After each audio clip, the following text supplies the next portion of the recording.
tal, mis amigos? Vamos a hablar hoy acerca del libre albedrío. ¿Existe o no existe el libre albedrío? La parte que más nos interesa es en lo moral, ¿verdad? No acerca de si me voy a comprar una manzana o un plátano, no. Ciertamente escogemos en eso, pero el área moral es lo que más nos interesa a todos. Para decirles que si eres de los que considera que cada quien debería tener su moralidad respecto a los 10 mandamientos, por ejemplo, quizás estás pensando como Bertrand Russell, ¿no? Que el área moral es independiente, o sea, cada quien puede plantear sus propios principios. Para él el matrimonio no era tan importante, de ahí que se haya divorciado 3 veces.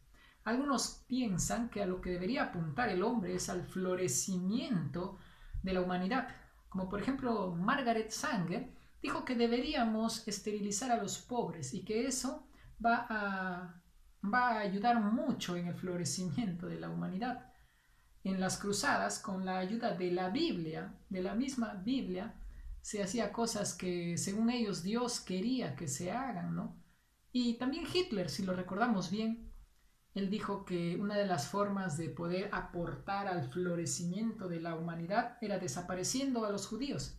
Hasta hoy en día, en Alemania, en el museo está su correa que dice Gloria a Dios, Glory of God, o sea, que esto que se está haciendo sea para la gloria de Dios. Entonces, que no nos impresione el hecho de que hasta la misma Biblia o la iglesia se haya metido en este tipo de moralidades que cada uno puede crear. Ciertamente el ateo Friedrich Nietzsche, que planteó esta idea de que eres libre de crear tu propia moralidad, con toda esta filosofía le trajo graves consecuencias a la humanidad. Para hablarles de libre arbitrio, déjenme recordarles ahora a Arminio, un filósofo también del año 380 más o menos, que decía que el hombre por naturaleza es bueno. Luego, en 1580, Arminio dijo que el hombre, a la verdad, se encontraba en la misma posición que Adán en el huerto de Edén, con la plena capacidad de poder escoger entre el bien y el mal, sin ninguna fuerza que lo esté llevando para uno u otro lado. Ahora, el principal problema con este tipo de pensamientos es que cuando no se tiene un pleno conocimiento acerca de la Biblia, mucho menos vas a conocer quién es Dios. Y es por eso que algunos creen que Dios está un poquito más arriba de los hombres. Una vez Miserable le dijo a Humilde: «Hey Humilde, ¿tú qué crees que se le parezca más a Dios? ¿La criatura más hermosa que él haya creado o un querubín?». Humilde le dijo: «La verdad, yo creo que cuando es la hora de comparar algo con Dios, cualquier cosa en este universo es demasiado insignificante».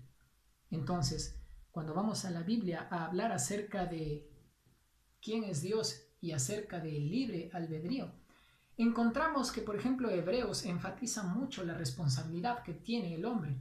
Libros como Romanos hablan mucho acerca de la soberanía de Dios.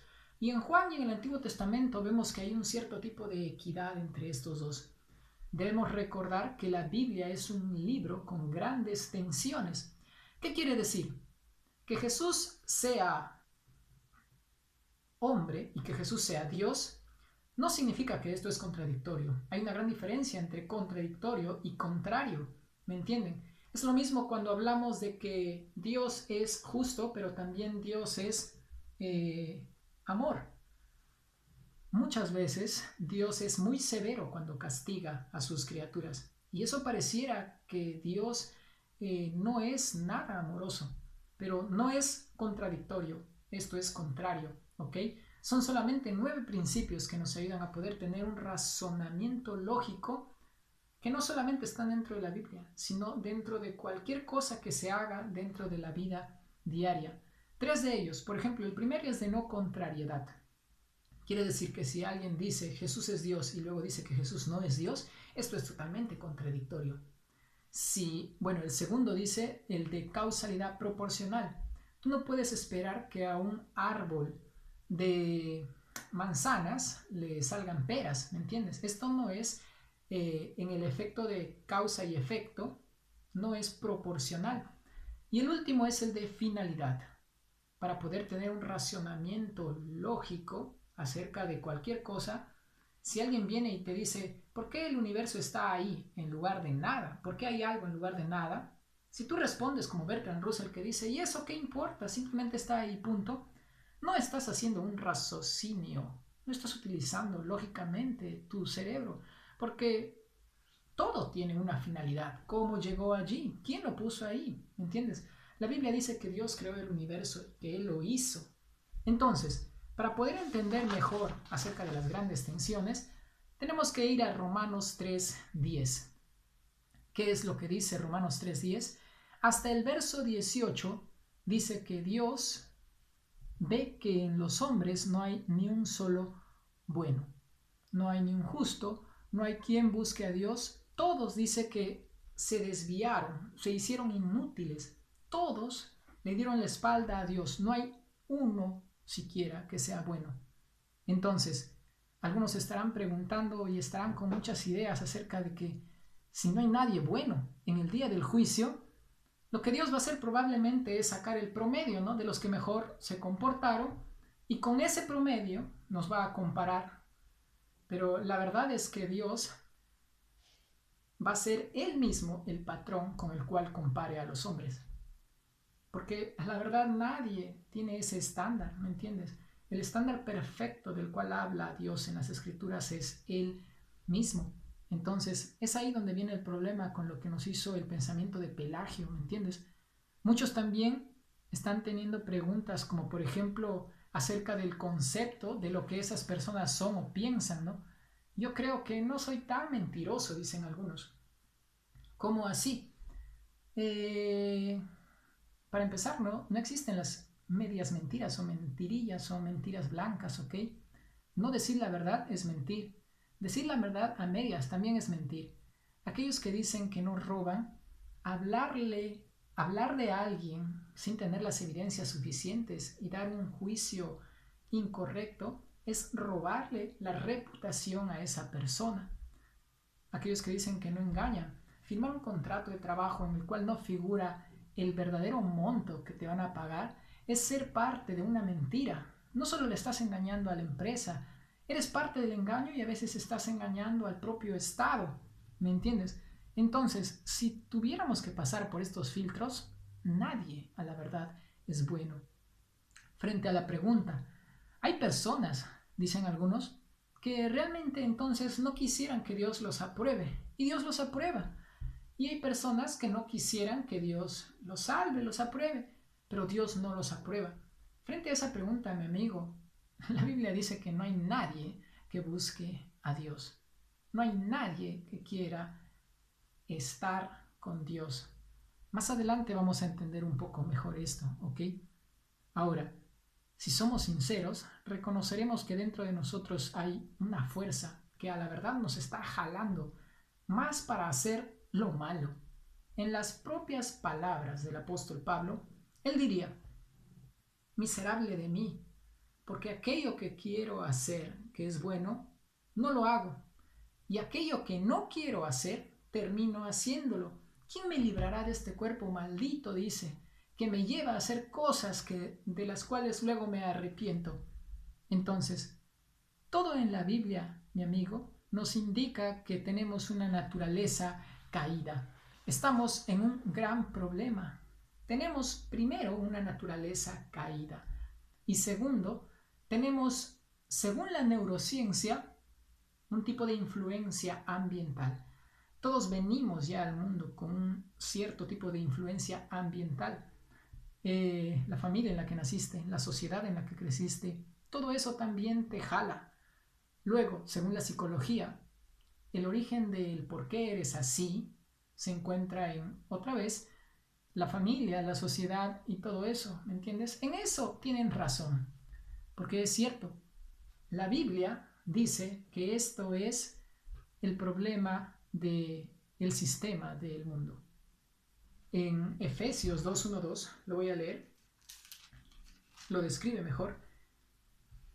Y Él os dio vida a vosotros, dice, cuando estabais muertos en vuestros delitos y pecados, en los cuales anduvisteis en otro tiempo siguiendo la corriente de este mundo, conforme al príncipe de la potestad del aire, el espíritu que gobierna ahora en los hijos de desobediencia. Satanás existe, mi amigo. El ángel caído es real y él está tratando de estropearle la vida a las personas. La Biblia es muy enfática en esto, pero lo que más hace énfasis la Biblia es siempre hablar acerca de la fuerza que hay en nosotros que nos conduce a pecar. Yo sé que a muchos les gusta darle de todo el crédito al diablo, ¿no? No fue el diablo el que me hizo hacer esto. La Biblia no dice que el diablo tenga el primer lugar en cuanto a sabotaje. El primero que se destruye a sí mismo eres tú. Y hablando de sociedad, cuando uno dice que la sociedad tiene gran implicancia en tu conducta, ¿qué es la sociedad? ¿Acaso no son otros hombres? No solamente nos destruimos, sino que también destruimos a otros. Entonces, según la Biblia, estamos espiritualmente muertos. Efesios 2.1 no dice que estamos zombies o que estamos al medio. ¿Me entiendes? La Biblia dice que estamos muertos. Esto destituye totalmente la idea de que estamos en la posición de Adán. No estamos en su posición. Adán, cuando fue puesto por Dios en el Edén, él tenía libre arbitrio, realmente libre arbitrio. Solamente que él no lo sabía hasta el día en que tuvo que utilizarlo y escogió mal. ¿Me entienden? Pero nosotros no estamos en esa posición.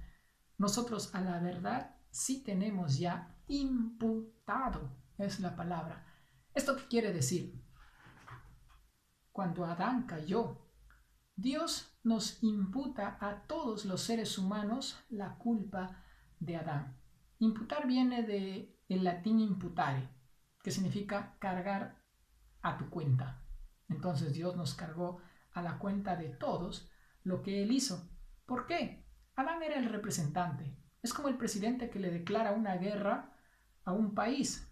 Tú no estuviste ahí, ni siquiera te enteraste, pero Él tomó la decisión y ahora todos pagan las consecuencias. Entonces, todo esto sucedió, mi amigo, y muchos estarán preguntando entonces, ¿por qué Dios tuvo que tentar a Adán? ¿Por qué Él hizo eso? ¿Por qué puso ese árbol si Él sabía que iba a caer? La Biblia no dice que es tentar. Lo mejor es probar. Mi amigo, cuando tú pruebas algo es para descubrir si eso que estás probando tiene alguna falencia. Como cuando juegas con tu hijo en la calle y le dices que no cruce la pista. Luego tú vas y evitas que él cruce la pista y se lo adviertes, te vas a morir. Pero determinado día ves que él desobedece, no pasa la prueba, se descubre las falencias. ¿Me entiendes? Dios descubrió que el hombre tenía una gran falencia. Esta fue la caída, el pecado cósmico, lo llaman algunos, que nos involucró a todos. Entonces, somos esclavos a la verdad de nuestros propios deseos y esto nos arrastra.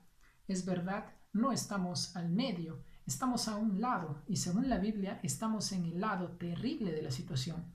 Porque todos estamos yendo al infierno. No dice que estamos al medio como para escoger entre el bien y el mal o que estemos en el lado bueno, ¿me entiendes? La Biblia dice que estamos todos muertos.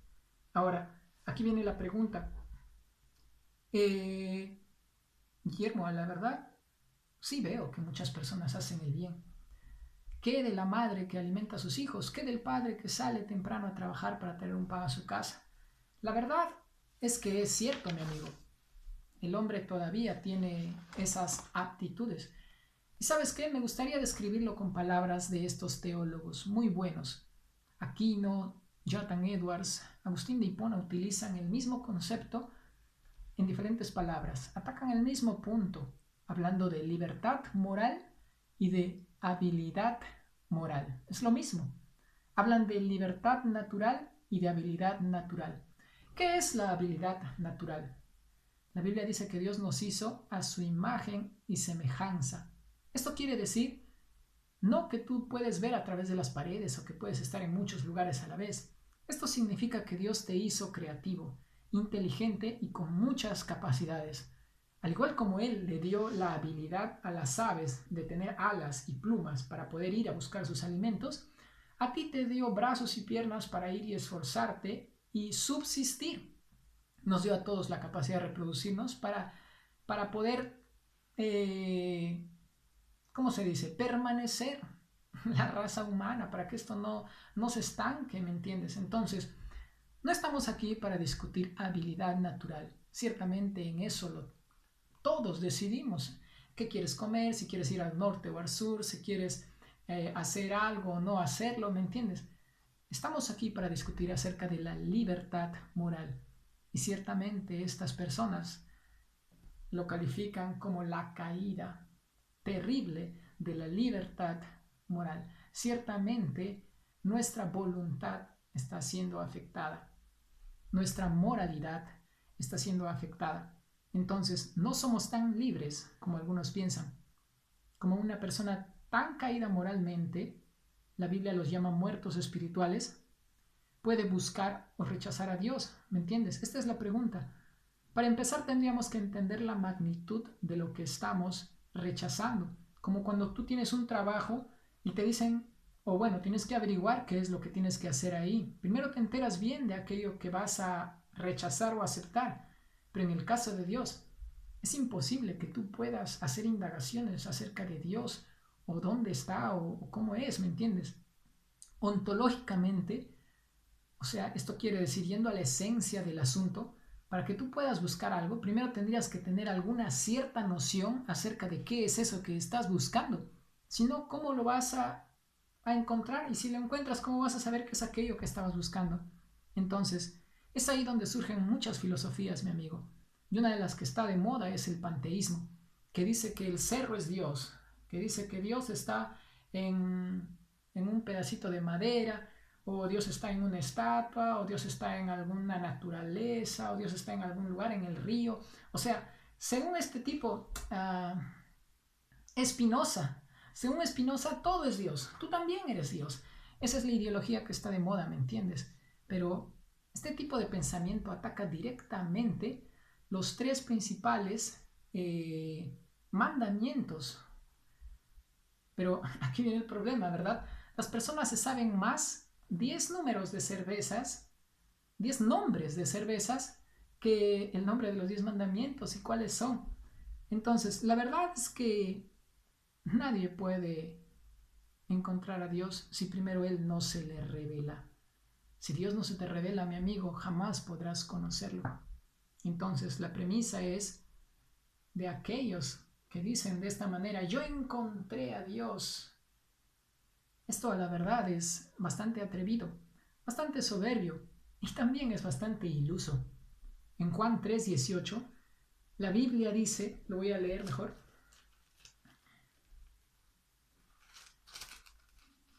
La Biblia dice en Juan 3:18, el que en él cree no es condenado, pero el que no cree ya ha sido condenado. La Biblia no dice que los humanos, otra vez, estamos al medio y vamos a ser condenados. La Biblia dice que aquellos que no creen ya están condenados. ¿Me entiendes?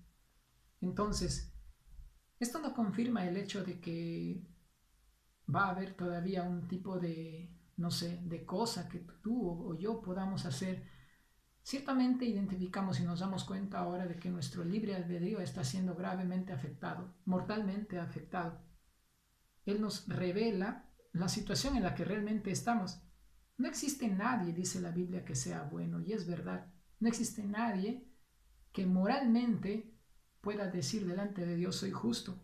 Entonces, hay muchas personas que no quieren creer en el castigo, ¿verdad? En el infierno.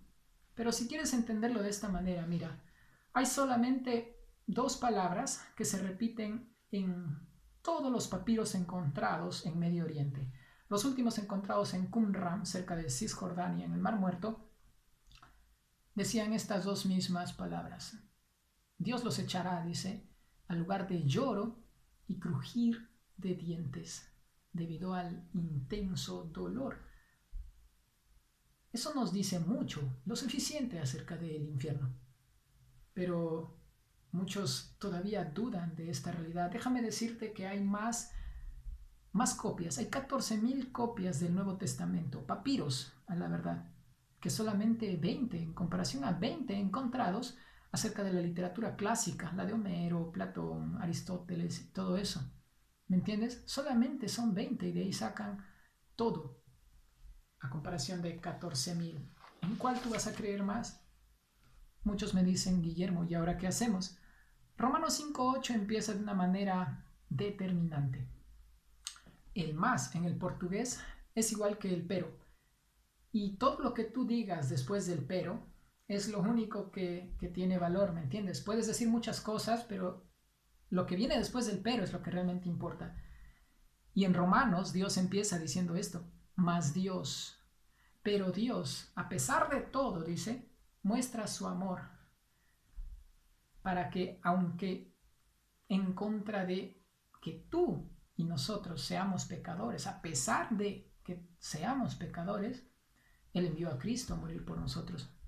Entonces, el problema está en que muchos no quieren entender o no pueden entender. Imputar, mi amigo, otra vez, viene del latín imputare, cargado a la cuenta. Yo no estaba en el Edén cuando Adán hizo eso, desobedeció, pero Dios lo imputó en mi cuenta, lo cargó a mi cuenta y de todos.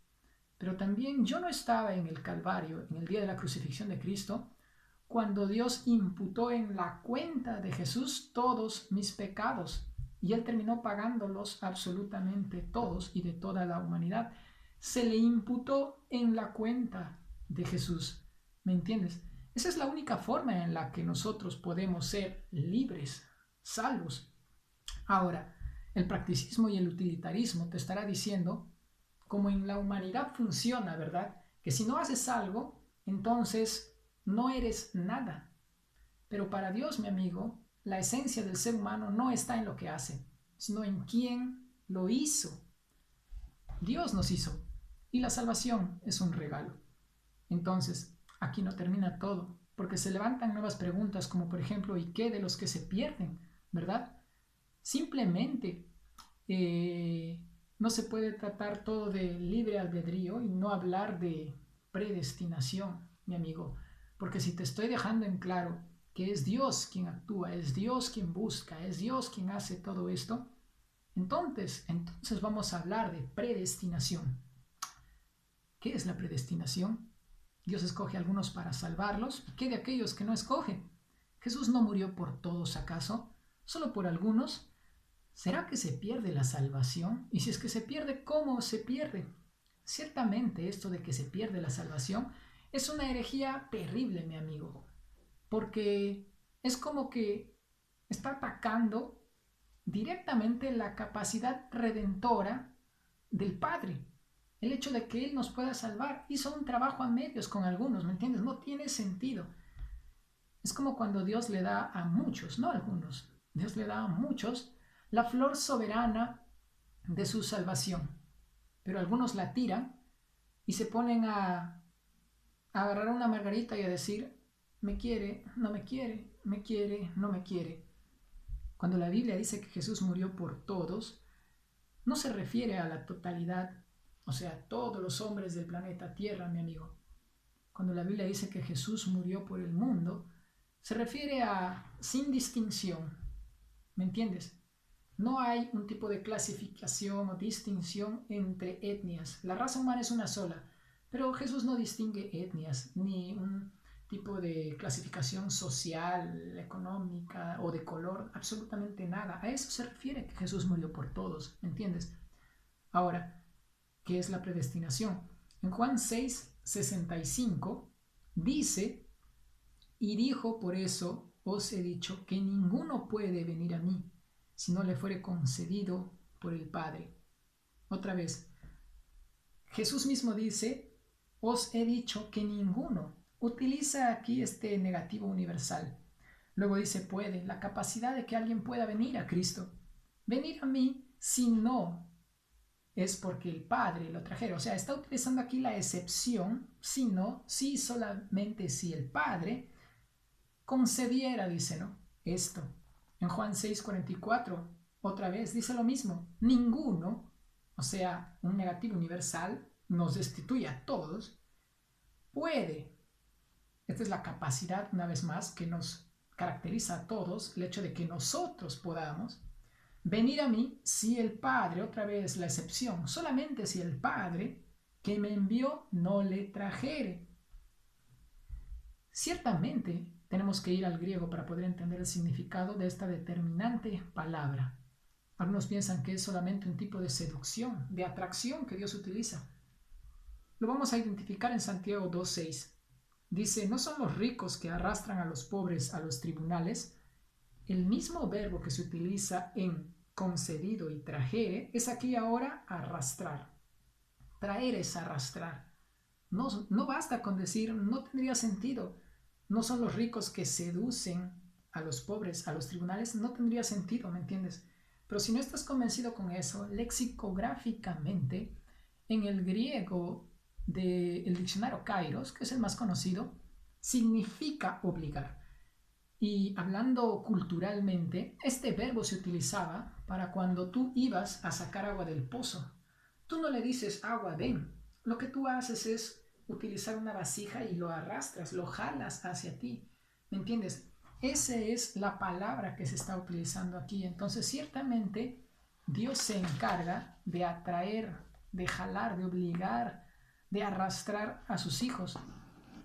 ¿Y por qué Dios hace eso? Se preguntan muchos. En la historia de Jesús y Nicodemo, en Juan capítulo 3, verso 3, Jesús le dijo que nadie dice, que él no había nacido de nuevo y que por eso no puede ver el reino de Dios. El que no nace de nuevo no puede ver el reino de Dios. Aquí nos damos cuenta que está hablando de regenerar, nacer de nuevo, ¿no? Como cuando te dicen no sirves para nada, tienes que nacer de nuevo. O sea, rehacer de nuevo, tienes que rehacerte, ¿no? Eso es lo que Dios hace cuando una persona es captada por Él. Dios lo regenera y luego le concede la fe. O sea, Él puede ver lo que Dios tiene para Él en el futuro. Después de regenerado, Él tiene esa capacidad de ver lo que Dios tiene para Él en el futuro. Entonces, es por eso que somos salvos únicamente por gracia. Yo sé que muchos creen que de alguna manera le ayudan a Dios a que su gracia sea más efectiva en sus vidas, ¿no? Como que le buscan a Dios o le obedecen, pero la Biblia no dice eso, mi amigo. Nosotros estamos realmente ciegos, estamos yendo en contra de Dios y no lo queremos escuchar. Es ahí donde tiene importancia la palabra arrastrar. Si Dios no nos forzara, mi amigo, por nosotros mismos jamás podríamos buscarlo.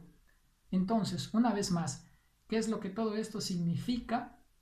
Nosotros podemos escoger entre comer pollo o carne, podemos escoger entre blanco o amarillo, entre ir a vivir al sur o al norte, el trabajo que queremos, pero cuando se trata de salvación, cuando se trata de seguir a Dios, de buscarlo, el único que hace eso es Dios. ¿Por qué? Porque nuestra libertad moral ha sido mortalmente afectada. Como diría Tomás de Aquino, la voluntad está destruida, pero la razón se mantiene todavía. Es por eso que somos conscientes y ustedes están siendo conscientes de todo esto que les estoy diciendo. Es con esto, con nuestra conciencia moral, que Dios nos va a juzgar en el día del juicio. Nadie puede huir de su propia conciencia.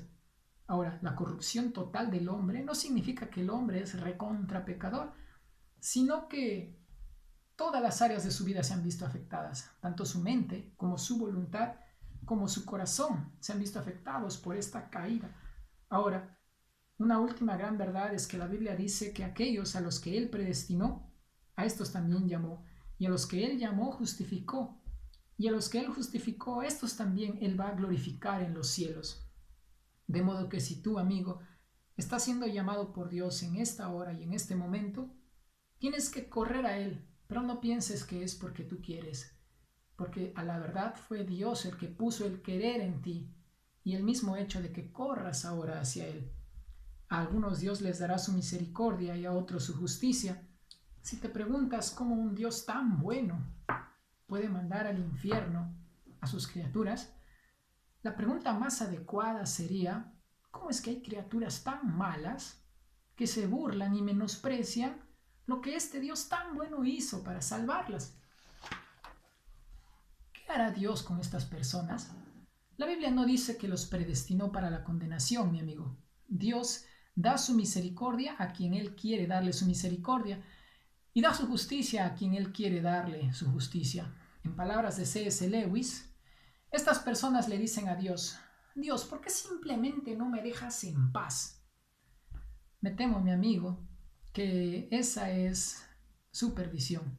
Cuando Dios deja en paz a los hombres, esa es su condena. Todo lo que Dios tiene que hacer, en realidad, es quitar sus manos. Y es ahí donde el hombre podrá fluir como él quiere y terminará en su propia perversión. Recordemos siempre, mis amigos, que pedirle a Dios justicia es peligroso. Mejor pidámosle su misericordia. La misericordia es voluntaria, la justicia no. Y estas dos palabras son muy diferentes. Si se preguntan por quiénes entonces vino Cristo, la Biblia dice que Cristo vino no por los que se creen justos, sino por los pecadores. Jesús no vino por los que se creen sanos, sino por los que están enfermos. Este mensaje es para despertar a los hijos de Dios. Y espero que seamos humildes. Nosotros no podemos hacer nada más que ser conscientes y humildes. Ha sido un grato momento poder compartir con esto con ustedes. Por favor, si tienen preguntas, simplemente escríbanme ahí en el video o por interno, no hay problema. ¿Ok? Dios lo bendiga. Hasta la próxima, mis amigos.